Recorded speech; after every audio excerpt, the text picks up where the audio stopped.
Bienvenidos al COBIEC, Colegio de Biotecnólogos del Ecuador. Ponencia, Directora Ejecutiva, Ingeniera Natalie Lara. Segundo Seminario de Biotecnología y sus aplicaciones 2025. Universidad Técnica de Cotopaxi. Tema, Importancia de la biotecnología como herramienta de soberanía científica. Mi nombre es Natalie Lara, soy Directora Ejecutiva del Colegio de Biotecnólogos y hoy vengo a hablarles sobre la importancia de la biotecnología como herramienta de soberanía científica. Estimados colegas, queridos estudiantes, hoy no solamente vengo a hablarles de ciencia, vengo a hablarles de poder. Y no me refiero al poder político o económico, sino al poder de liderar y decidir por uno mismo como país. A eso es lo que yo llamo soberanía científica. Y para entender, debemos ver su concepto, el cual es la capacidad de un país para diagnosticar, diseñar y producir las tecnologías que necesita. Es la posibilidad de tomar decisiones basadas en conocimiento propio y no en lo que otros países nos venden. Y es aquí donde entra la biotecnología, porque la biotecnología no es cualquier ciencia, es una tecnología de tecnologías, donde no solamente crea productos y plataformas, sino que usa células, enzimas o genes como si fueran microfábricas, y con eso genera soluciones que mejoran aspectos de nuestra vida, como por ejemplo en la salud, con el desarrollo de vacunas, anticuerpos monoclonales, terapia génica, inmunoterapia, medicina personalizada, regeneración de órganos, en alimentos, con el uso de enzimas y microorganismos para producir alimentos más nutritivos, funcionales o sostenibles. En industria y en energía, sustituye químicos tóxicos, reduce emisiones y convierte residuos en valor, como lo es microplástico y biocombustibles. En ambiente, agricultura y agroindustria, desarrolla cultivos con mayor tolerancia a sequías, plagas y suelos degradados, mejorando el valor nutricional mediante edición genética y selección avanzada. En recursos marinos, mejora cultivos como camarón o tilapia con inmunoestimulantes, probióticos, vacunas y diagnóstico molecular. En bioinformática y datos ómicos, se realiza secuenciación masiva de nueva generación y el uso de inteligencia artificial para acelerar el descubrimiento de fármacos, optimizar cultivos, diagnosticar enfermedades y modelar sistemas biológicamente complejos. ¿Y quién domina estas plataformas?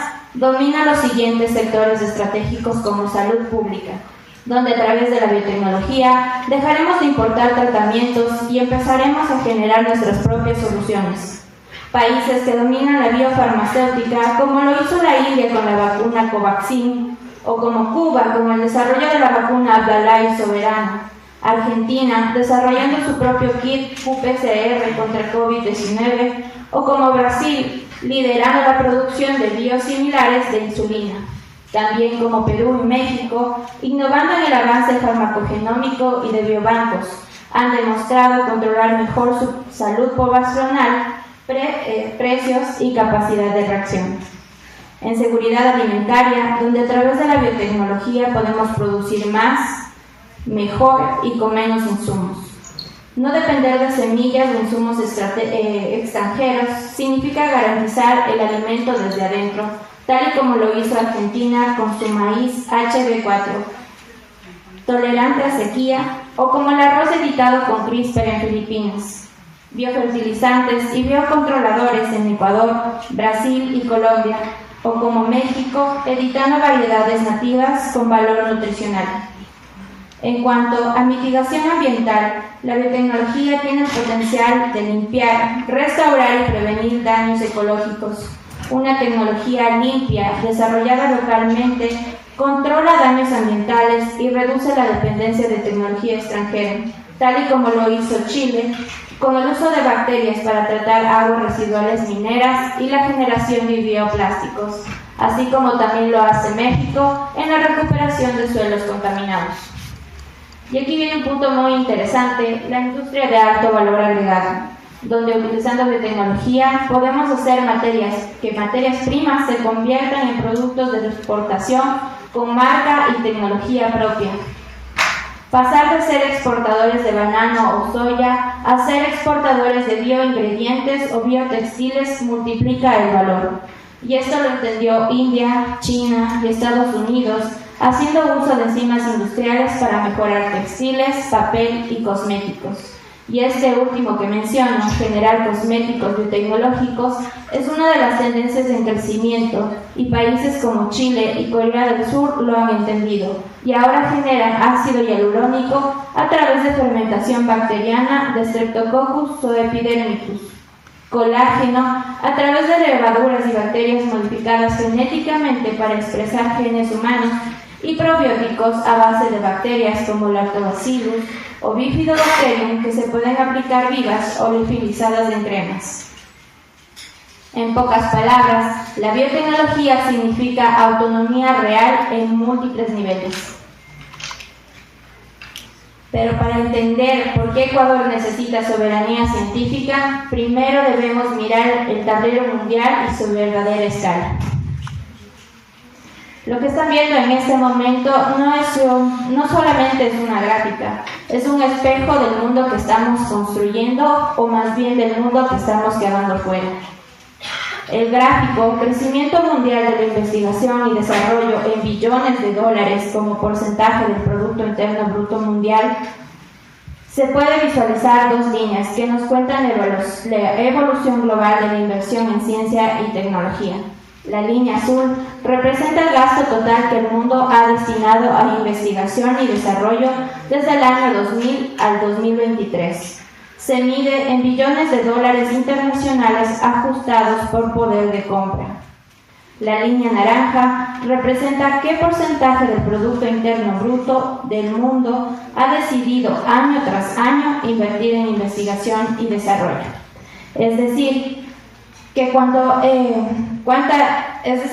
importancia han dado el mundo a la ciencia desde la economía.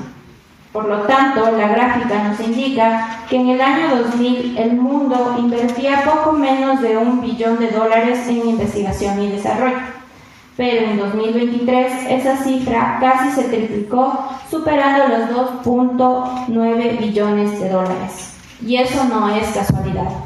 Eso es una decisión estructural. Mientras algunos países debaten si invertir en ciencia es rentable, otras ya lo convirtieron en su base económica.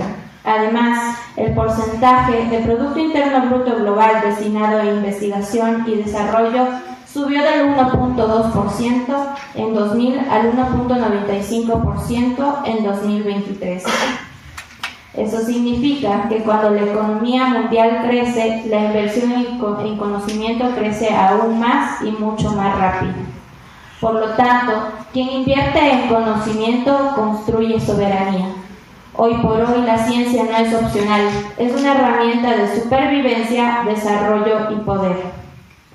Porque el contexto global ya es biotecnológico, ya que según el informe Biotechnology Market Size, Previsión de Demanda y Producción 2034 de Tower Helper, el mercado mundial de la biotecnología crecerá de 1.744 billones de dólares en 2025 a más de 5.036 billones de dólares en 2034, lo que equivale a una tasa de crecimiento anual compuesta cercana al 12.5%.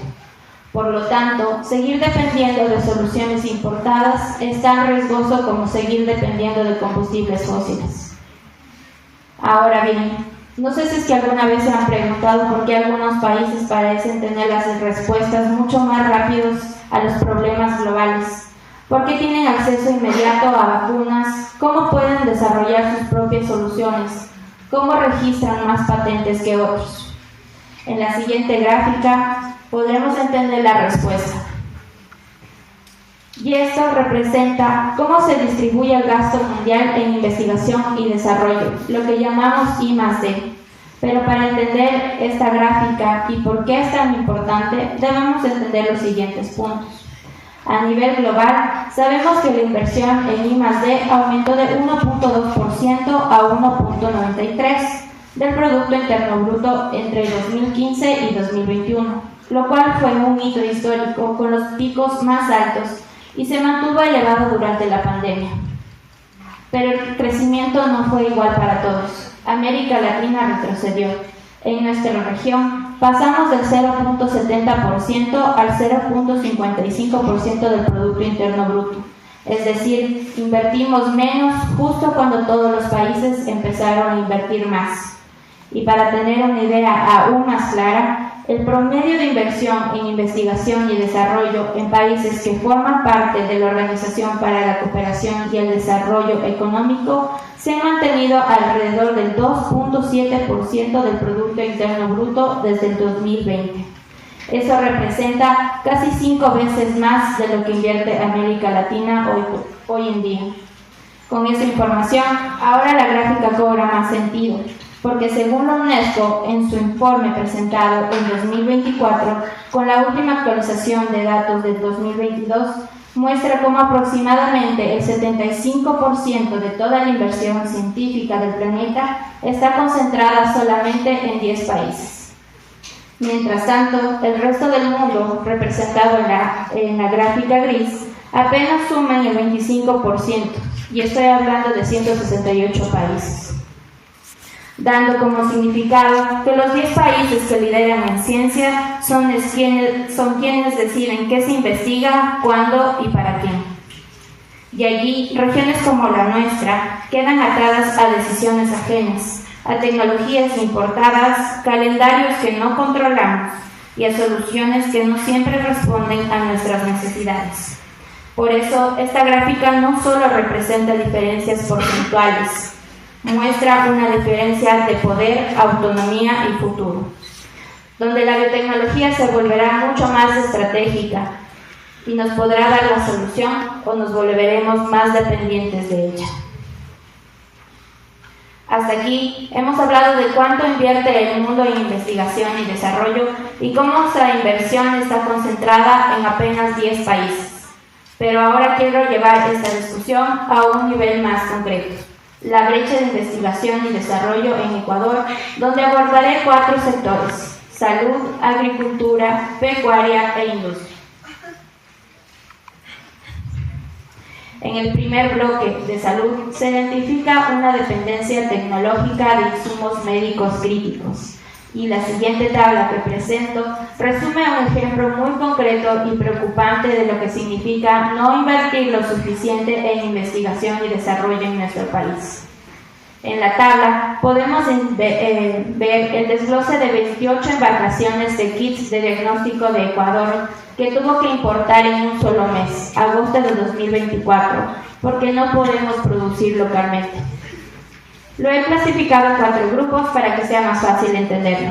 El primer grupo, kits rápidos, como lo es COVID-19, dengue o malaria, que se usan directamente en consultorios obligados. El segundo grupo, kits de PCR, que son los que se usan en laboratorios para detectar virus de SARS-CoV-2, combinaciones como dengue, zika o chikungunya. El tercer bloque, kits de ELISA, que se usan para diagnósticos más especializados como VIH, Chagas o incluso enfermedades veterinarias. Y el cuarto grupo, otras pruebas rápidas como test de embarazo o toxicológicos. Cada una de estas categorías tuvo embarcaciones que llegaron de diferentes países como China, Corea del Sur, Estados Unidos, Francia o España. Es decir, todo el diagnóstico médico llegó del extranjero. En la última columna hay un código que se llama Subpartida Nacional HS 2022. Este es el código que usa la aduana como si fuera la cédula del producto para saber qué está entrando al país. Por ejemplo, el código que empieza con 3822 es el que se usa para los kits de diagnóstico médico.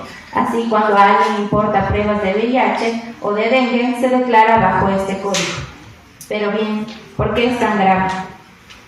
Esta tabla muestra que esto es demasiadamente grave porque si mañana hay un brote de dengue, malaria o una nueva variante de COVID, Ecuador no tiene la capacidad de fabricar sus propios kits diagnósticos para cumplir con la demanda. Por lo tanto, depende de que lleguen los embarques, de que se apruebe en aduana, de que haya stock, que no suba el dólar y que los países no acaparen la producción. Y con esto quiero que reflexionemos que invertir en investigación y desarrollo no es un gasto, es una forma de cuidar la vida, porque no podemos hablar de soberanía si ni siquiera sabemos de qué estamos enfermos. En el segundo bloque, quiero hablar sobre el sector agrícola y una situación que pasó el año pasado en Ecuador, pero que casi no salió en titulares grandes: la importación masiva de maíz en 2024. Este tema es importante porque no solo se trata de agricultura, se trata de lo que comemos cada día. El maíz es el integrante principal del balanceado que alimenta a pollos, cerdos y gallinas ponedoras. Según las noticias que veremos reportadas y publicadas por El Comercio, La Hora y Ecuavisa, Ecuador enfrentó uno de los mayores déficits de maíz de los últimos años. El Ministerio de Agricultura reconoció un faltante de 152.000 toneladas y por eso se adelantaron importaciones urgentes para evitar escasez y especulación de los precios. La causa: una de las peores sequías en 15 años que afectó el rendimiento por hectárea y dejó la cosecha por debajo de lo esperado. La gráfica producción versus demanda resume esta brecha con claridad. La primera barra verde representa lo que el país logró producir en 2024, aproximadamente 980.000 toneladas de maíz. La segunda barra verde muestra lo que realmente se necesitaba, una demanda industrial de 1.2 millones de toneladas. Esa diferencia se convirtió en presión para el precio del balanceado. La barra gris claro refleja lo que el Ministerio autorizó importar, 160.000 toneladas, y la barra gris oscuro muestra lo que efectivamente se nacionalizó, 156.000 toneladas. El problema no es que la planificación que la importación haya llegado, es que esta no fue anticipada. Y justamente se realizó cuando se estaba realizando la primera cosecha nacional, afectando a los productores locales, reflejando una debilidad estructural, donde sin inversión en investigación y desarrollo agrícola no tenemos semillas adaptadas a cambio climático, no tenemos pronósticos productivos robustos ni planes de respuesta soberanos. Así como en salud importamos kits, en el agro estamos importando el alimento que nos alimenta a nosotros. Y es que hay que reflexionar que invertir en I+D en el agro no solo es para ser más productivos, es para tener seguridad alimentaria, estabilidad económica y dignidad productiva. En el tercer bloque, en el sector pecuario, hablaremos acerca de los biológicos veterinarios y la salud animal. Con biológicos veterinarios me refiero a la producción de vacunas y productos biotecnológicos destinados a animales. Según la Guía Sanitaria de Biológicos 2024, casi todo lo que inyectamos en nuestras aves y bovinos para combatir la fiebre aftosa, Newcastle, influenza aviar, se importa. El listado oficial de agrocalidad actualizado a octubre de 2024 registra 142 biológicos veterinarios. 133 llegaron del extranjero y solo 9 fueron elaborados en Ecuador. Eso quiere decir que el 94% de las vacunas veterinarias usadas en Ecuador llegaron del extranjero y el 6% restante está dividido en 3 laboratorios que manejan volúmenes pequeños y gamas limitadas de vacunas avícolas y bacterinas porcinas. Y la preocupación llegó cuando apareció un brote de influenza aviar. El país no tenía ni una sola vacuna y dependió de una compra de emergencia cuya llegada se tardó 30 días. Con efecto inmediato se propagaron la enfermedad en 5 provincias más. En la tabla pueden identificar la clasificación de los 133 biológicos veterinarios importados según su uso en aves, cerdos, bovinos y productos diagnósticos. Cada fila nos dice qué enfermedad cubren, qué marcas aparecen en los registros oficiales y desde qué países se importan. En resumen, en el sector avícola se importan 58 productos provenientes de Estados Unidos, Francia, Países Bajos y Brasil. En bovinos, se importan 37 productos provenientes de Argentina, Brasil, Estados Unidos y Reino Unido. En porcinos, se importaron 18 productos principalmente de Estados Unidos, España y Rumania, y productos diagnósticos con un total de 20 son importados de Brasil y Estados Unidos. Cerrando esta información, podemos identificar que este es otro problema de soberanía tecnológica y de bioseguridad, ya que si la salud de 250 millones de aves y 2 millones de bovinos depende de un contenedor y trámites, nunca vamos a poder hablar de soberanía agroalimentaria.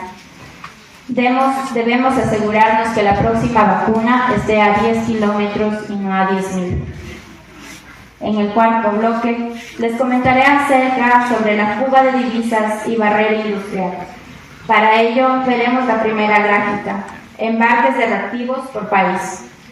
En octubre de 2023 y septiembre de 2024, Ecuador importó 14.400 embarques de reactivos, medios de cultivo y kits diagnósticos. Y lo más preocupante es que el 85% vino solamente de 3 países: Estados Unidos, China e India.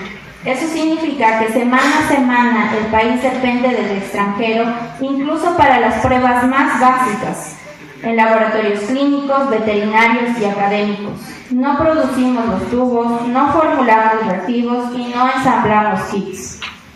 Ahora miremos el segundo gráfico, importaciones de medicamentos. En 2022, Ecuador importó $1.245 millones solo en medicamentos, y en los primeros 8 meses de 2023 ya se habían superado los $873 millones, proyectando otro año récord en salida de divisas. ¿Pero qué significa entonces? Esto significa que mientras nuestros hospitales enfrentan desabastecimiento y muchas universidades luchan por sostener sus laboratorios, el país sigue enviando más de $1.000 millones al año al extranjero, porque no hemos apostado a desarrollar nuestra propia capacidad industrial. Y así como no podemos hablar de soberanía alimentaria, tampoco podemos hablar de soberanía económica si cada dólar invertido en salud y ciencia se fuga del país. Ahora, quiero invitarles a salir por un momento de Ecuador y mirar qué han hecho otros países de América Latina, para no solamente identificar sus brechas, sino para empezar a cerrarlas. Porque no basta con diagnosticar, hay que aprender de quienes ya se atrevieron a actuar.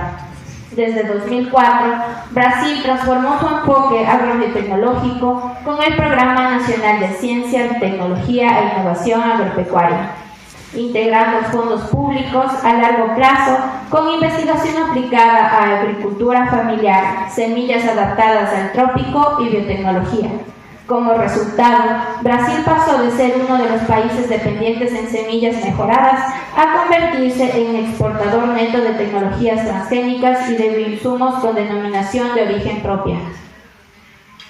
En Argentina, el programa Raíces, Red de Argentinos Investigadores y Científicos en el Exterior, logró repatriar a más de 1.300 investigadores formados en instituciones internacionales, integrándolos en proyectos estratégicos y centros de investigación nacional. Como resultado, aumentaron sus publicaciones científicas, patentes y liderazgos regionales en biotecnología agrícola, salud pública y genómica humana. En Uruguay se creó la Agencia Nacional de Investigación e Innovación, que unificó el financiamiento científico, la formación de talento y la conexión con el sector productivo en una sola estrategia nacional. Como resultado, Uruguay quintuplicó su inversión en I+D entre 2005 y 2020, con un impacto directo a la agroindustria, salud y energía. Mediante el programa Colombia Científica y las misiones de sabios regionales, el país impulsó proyectos de investigación en zonas afectadas por conflictos armados, conectando universidades con comunidades rurales. Como resultado, aumentaron publicaciones científicas locales. Crearon la formación de redes de innovación en territorios históricamente excluidos y consolidaron un modelo de ciencia para la paz. Estos ejemplos nos muestran que sí es posible construir soberanía científica desde América Latina, que cuando la ciencia se convierte en política de Estado, que cuando se confía en el talento propio y cuando la inversión en conocimiento se planifica con visión a largo plazo, los resultados llegan. Pero eso no solamente es una historia de países grandes, también es una historia que puede empezar desde abajo, desde lo pequeño y desde lo valiente. En Ecuador, un grupo de jóvenes biotecnólogos sin presupuesto, sin respaldo estatal y sin más que poder que su propio conocimiento y convicción, crearon en 2024 el Colegio de Biotecnólogos del Ecuador, misma organización que fundé junto con mis allegados y actualmente lidero como su director ejecutivo. Ahora les contaré quiénes somos. El Colegio de Biotecnólogos del Ecuador, COBIEC, es una organización sin fines de lucro acreditada por el Ministerio de Salud Pública del Ecuador. Su objetivo es reunir a los profesionales en biotecnología para promover su desarrollo profesional, defender sus intereses y contribuir al avance de la biotecnología en Ecuador. COBIEC se enfoca en establecer estándares de calidad para la práctica profesional de la biotecnología y en fomentar la salud pública y privada, investigación, educación y la innovación en todas las áreas. Además, trabaja en la creación de una comunidad sólida y colaborativa de profesionales comprometidos con el progreso científico y tecnológico del país. Nuestra misión es la de impulsar la innovación y el desarrollo en el sector de la biotecnología mediante soluciones tecnológicas avanzadas que mejoran la salud pública y el bienestar de la sociedad. Fomentaremos la excelencia profesional y académica de nuestros agremiados, asegurando el crecimiento de un talento humano calificado y garantizando la sostenibilidad y el crecimiento de nuestra organización. Además, nuestra misión es ser una organización líder y referente en biotecnología, reconocida a nivel nacional e internacional por nuestra contribución al avance de la salud pública y privada. Aspiramos a un futuro donde nuestros profesionales agremiados sean pioneros en su campo, influyan en política pública y desarrollen proyectos que transformen positivamente la calidad de vida de las personas. Todo ello en base a compromisos éticos donde nuestros afiliados reflejen los valores y los principios de nuestra profesión, estableciendo un estándar de conducta que fomente la confianza pública y el respeto hacia la biotecnología como un campo esencial para el desarrollo. ¿Me ayudas a ver la siguiente, por favor? Ahora bien, quisiera hacerles una cordial invitación a todos ustedes si ya son profesionales o están próximos a serlo, para que formen parte de esta comunidad y los pasos son muy sencillos. El primero es poseer su título de tercer o cuarto nivel en biotecnología debidamente registrado ante CENESID. Como segundo paso, será enviar una solicitud de inclusión al colegio dirigido hacia mi persona. Realizar el pago anual de la afiliación fijado en $80 americanos para el 2025 y como último punto, enviar la documentación personal correspondiente con copia y cédula y papeleta de votación y su hoja de vida. Una vez que ingreses al Colegio de Biotecnólogos, disfrutarás de beneficios como formar parte de la bolsa de empleo, además de recibir alertas personalizadas, reuniones virtuales para perfilamiento profesional, ayuda en mapeo de becas, maestrías y doctorados, formar parte del programa de mentorías a nuevos profesionales, participar en actividades de actualización científica con valores preferenciales, además de los descuentos exclusivos que tenemos gracias a nuestros convenios, así también como tener voz en la formulación de política pública y participación en proyectos de ley, además de participación con sectores estratégicos. Y aquí quiero dar las gracias públicamente a quienes han confiado en nosotros: Universidad Politécnica Salesiana, Universidad Nacional de Loja, Universidad Técnica de Cotopaxi, Universidad de las Fuerzas Armadas, Universidad San Francisco de Quito, Universidad Técnica de Manabí, Universidad Técnica del Norte, Instituto 17 de Julio, Universidad Estatal de Milagro. Asociación de Biotecnólogos de Paraguay. BioHack, Buró Veritas de Ecuador. Red de Estudiantes de Latinoamérica y el Caribe. BioNetworking Latam. Labomersa. Colegio Santafesino de Biotecnólogos de Argentina. Asociación de Estudiantes de Biotecnología BioAquator, Universidad de Milagro. Levens, Ecuador. NAI. Antes de terminar, quiero dejarles el pensamiento que transformó mi rumbo. La soberanía no empieza con un decreto, empieza cuando alguien dice esto no puede seguir así y voy a hacer algo para cambiar. Y esa decisión, por pequeña que parezca, es el primer paso para toda transformación. Y el Colegio de Biotecnólogos es eso, transformación. Muchísimas gracias.